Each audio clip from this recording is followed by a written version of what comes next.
operate in truth, right? Operate in truth. Tell the truth.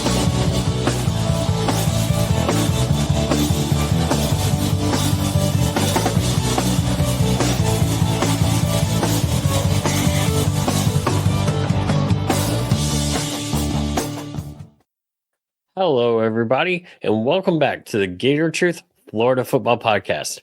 I'm Daniel, and on this episode, we're going to talk about the Gators' 31-11 victory in Tallahassee this past Saturday. I do apologize for being a day late on the release. Just was not feeling well at all. Could not get a good episode done. So here we are, just a little bit late to look at the game. And we talked about the game as, even though FSU was coming to the game 2-9, it was still big in that it would give Billy Napier a chance to get multiple away wins for the first time at UF in one season, beat multiple rivals first time in a season, and also just continue to keep the momentum and get his first 3-game FBS winning streak at Florida. So lots of big firsts coming on the heels of this victory at FSU. So that's good. And with that, recruiting momentum has picked up. Of course, I always talk about you need to get to at least top 10 class. Looks like Florida may be in position and almost a probable position to pull that off, as early signing day is this week. And in fact, you may be listening and it is early signing day. So definitely good things happening right now for the Gators. And it was interesting being in the stadium. I will say that, not just because half of the home stands seemed to be under construction and didn't have anyone, but also it did not feel like a typical FSU environment. And I don't think that's entirely due to the lack of capacity or due to the poor record. I was talking about it with my buddy Marcus at the game, and we're talking about how, you're not hearing the war chant as much, which if you look into it, there is a lot of controversy about less war chant being played. You also have the post first quarter, everyone turn on your flashlights and sing Seminole Wind, which I really don't think was all that good. Made a few jokes about it on the Twitter machine, but that is what it is. With that said, still a fun time to be there, celebrate with Gator fans, and just enjoy a rival victory. And walking out, I ran into a buddy of mine who I've not seen all season, and just funny. Don't see him for 12 games, exiting the stadium, run into him. And so that was a good time as well. With that said, let's get into it. But before we do, want to give a shout out to my friends at Alvarez Lawn Company. If you are in the Central Florida area and you have a lawn project you need to get done, or you need some just new project done, or just simple lawn maintenance, give my friends at Alvarez Lawn Company a call. Heck, you may think it's too cold this time of year to get out and do it yourself. Give Alvarez Lawn Company a call. Call or text them for a free quote at 407-490-2617. Once again, give my friends at Alvarez Lawn Company a call. If you are in the Central Florida area, call or text for a free quote at 407-490-2617. Alvarez Lawn Company, building plans that work for you. And with that said, everyone, this game, it's funny. We scored 31 points. I had said before the game, really, I feel we need to beat this FSU team by 20 or more points because they are such a bad FSU team. And man, we found a way to do it. At times it seemed like, what are we doing here? Almost became a, one score ball game despite being up 17-3. And then FSU drops literally unforced error, drops a pitch. We get the ball and end up scoring from there. So good things do happen.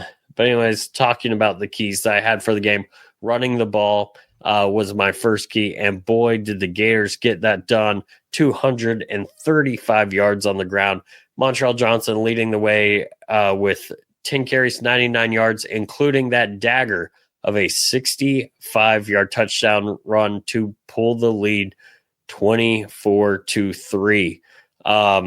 Big run by him, but overall 10 carries, 99 yards, excellent 9.9 average there. Jaden Ball, also a great night, 11 carries, 81 yards, 7.4 yards per carry for Jaden. Long of 27. And so definitely found ways to run the ball.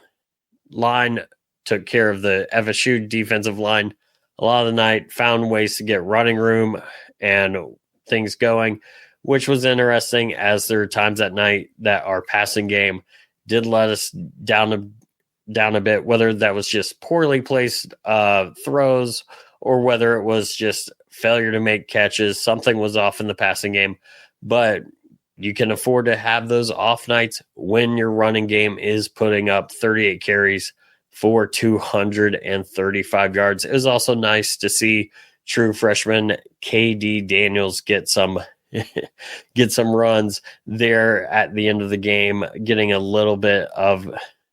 few touches while still maintaining the ability to redshirt. I do believe he's not played too much on special teams this year. And so definitely check mark to that run the ball. I did say number 2, hit big shots. Well, we didn't really do that. Not too many deep shots. We did have some really great throws, though, so I'll kind of not, although I won't give a check, I won't give it an X.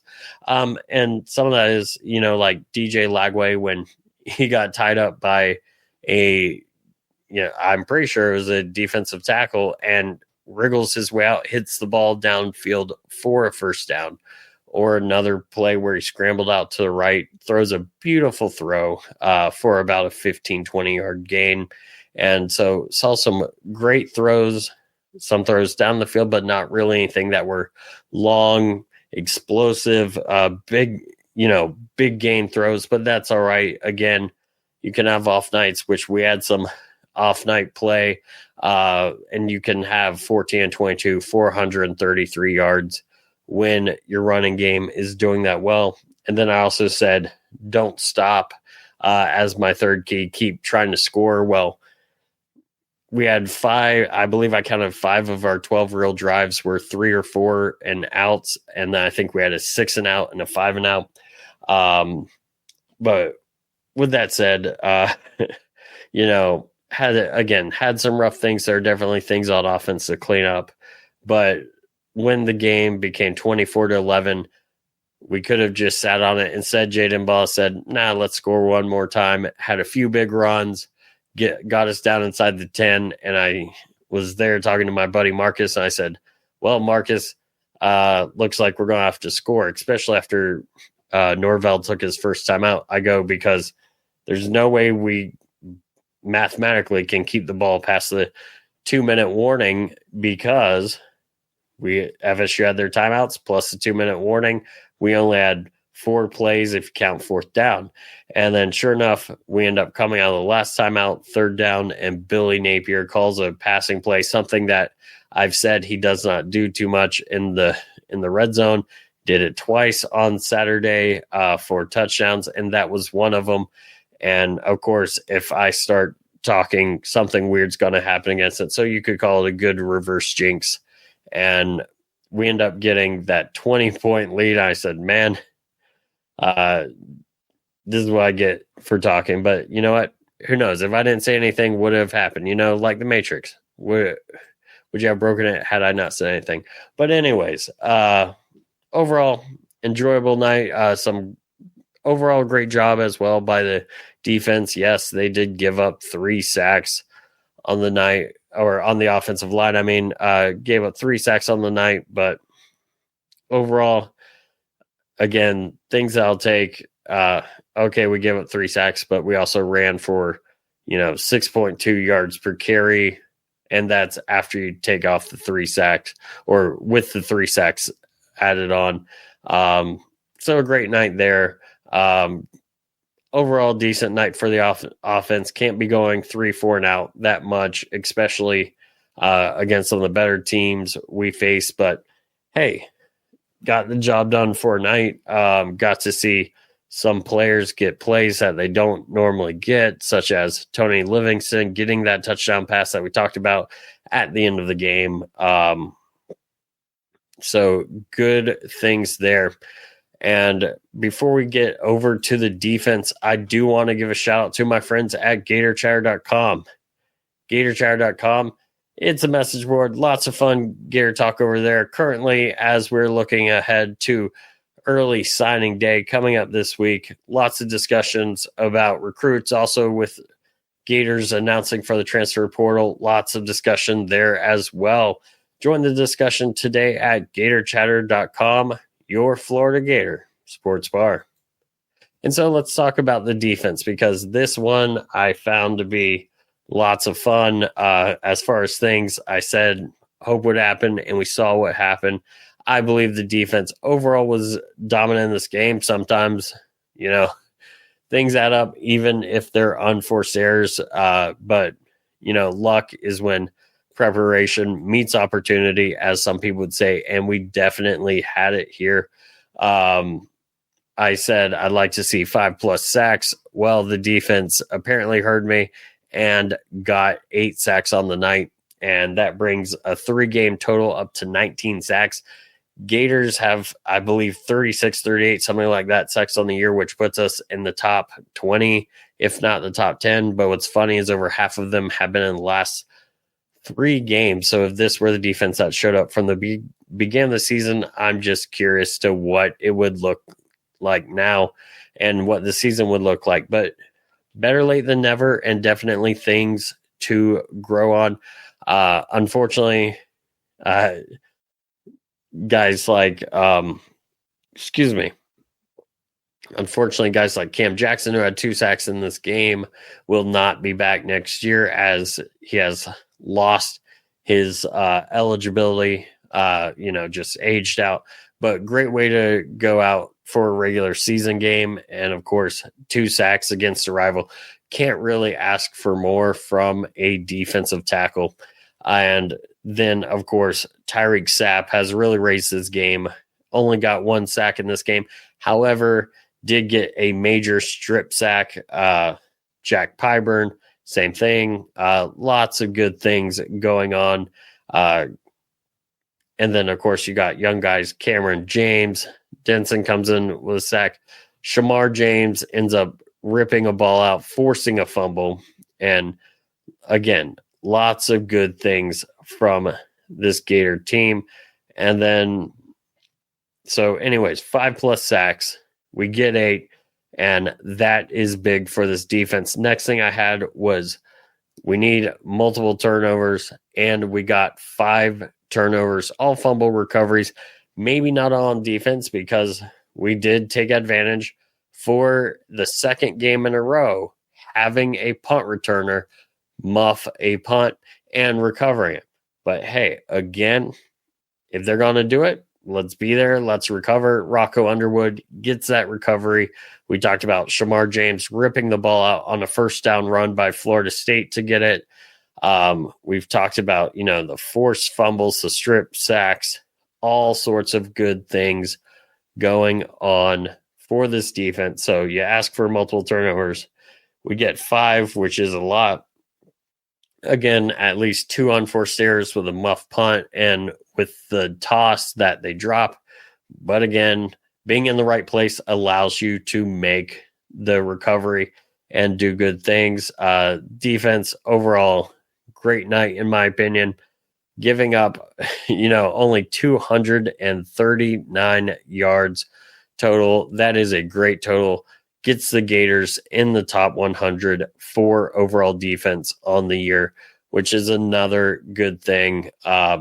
Definitely things to improve on, but the defense we've seen the past few weeks has been a lot better than the defense we saw, the first 9 games, although there were times that we saw great defense as well. Tennessee was pretty good. Kentucky, UCF was good. Georgia overall good. Took the week off against Texas, and then, of course, the past 3 weeks. And then I also talked about, hey, show no mercy and kind of like the offense, continue to press on, continue to, don't stop, continue to pile it on. And heck, what did we do on the last drive of the game? Force a fumble, recovered a fumble. And that's how the game would end for the Gators. So great day for the Gators. Not a lot that I have to really analyze. There's never a bad thing about beating the Seminoles, especially by 20 points on the road. Just got to smile and nod, take the smile, nod, take the win, enjoy it, and hopefully ride the momentum into early signing day, take that momentum, ride it into, wherever the bowl game is. And I figured today I would share just a small thought on where the bowl game may be. I know this is kind of a shorter episode. Really, I'm just so happy. I mean, could I go through and, nitpick some things about the offense not doing well, at points during the game? Yeah. Could I go and talk about, well, maybe we should have let FSU score and we had a few bonehead penalties? Yeah. But, I mean, things happen. Not upset about it. Again, we won by 20. I wanted to see at least a 20-point win.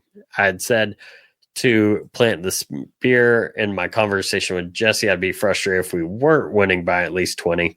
And I would say there's a comment on the preview episode by FSU fan, and I've replied to it, but figure I'd put it here. Talked about you're kind of cocky for a 6-win team. And I said, well, I predicted 31-10. We won 31-11.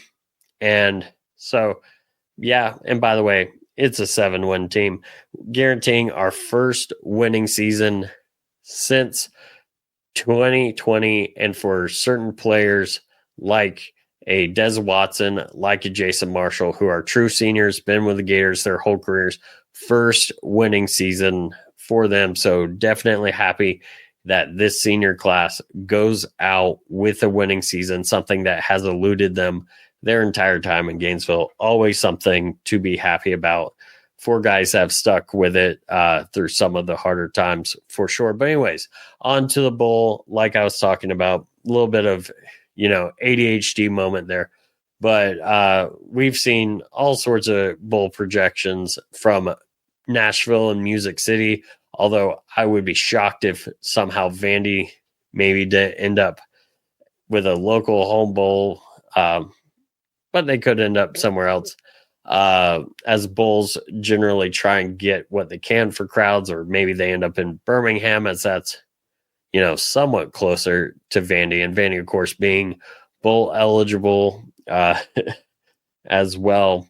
And I bring that up because one thing we've got to think about is this year with playoffs and how many SEC teams gets in. Of course, the bowls have priority picking, and how many SEC teams get in the playoffs does impact that priority and where the Gators will fall. Selfishly, as some of you listeners know, selfishly, I want it close. Or in Florida, as I have attended every game of the Billy Napier era, and just I don't feel like flying or a long drive. I would love to go to the Gator Bowl or down to Tampa for the Gasparilla. But we'll see. I'll go wherever we end up, even if that's up to Charlotte for the Duke's Mayo Bowl.